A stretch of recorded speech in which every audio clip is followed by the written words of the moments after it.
বলার আমার নেই, তবে এটুকু বলবো আমরা শান্তি শৃঙ্খলাভাবে সবাই আমরা চাল এবং টাকা গ্রহণ করবো।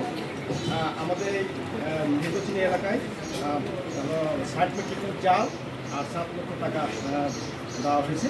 আমরা এই চাল এবং টাকাগুলোকে সরকারের ভাবমূর্তি রক্ষা করার জন্য আমরা শৃঙ্খলাভাবে চালগুলো গ্রহণ করবো।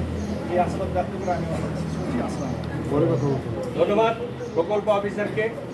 এ পর্যায়ে বক্তব্য দেওয়ার জন্য বিনীত অনুরোধ জানাচ্ছি আমাদের বাঘা চারঘাটের মধ্যমণি জননেতা জননন্দিত নেতা যার অপেক্ষায় আমরা দাঁড়িয়ে আছি, আমাদের প্রিয় অভিভাবক চারঘাট বাঘার সম্মানিত সাংসদ জনাব আবু সাইদ চাচাকে তার মূল্যবান বক্তব্য দেওয়ার জন্য বিনীত অনুরোধ জানাচ্ছি।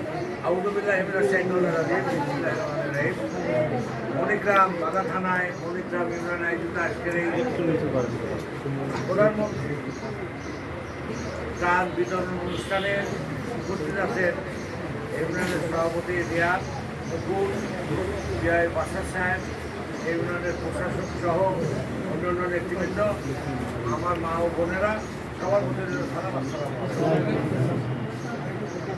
আমরা এই ত্রাণ সামগ্রী বিতরণের যে আজকে আপনারা পাইলেন, এটার জন্য আমি ধন্যবাদ জানাই বিশেষ করে আমাদের বিআই সাহেব, এই ইউনিয়নের যে প্রশাসক, তিনি যদি কালকে কেউ না শুনবেন তো তাকে মানতে অনেক সংসদে দেখবেন নিজের বড়দের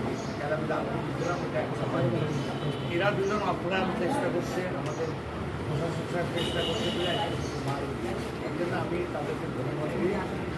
একটা কথা মনে করতে হবে, তারপরেও কিন্তু প্রশাসকের আজকে খুব বেশি বিআই হিসাবে তারা যে আপনাদেরকে সাহায্য করছে, এই জন্য আবারও তাদেরকে কিন্তু ধন্যবাদ। পাশাপাশি আপনারা জানেন যে ভুন্ডুল অর্থনীতি, মানে অর্থনীতির ধর্ষণ, সেই অবস্থায় সরকার চলছে।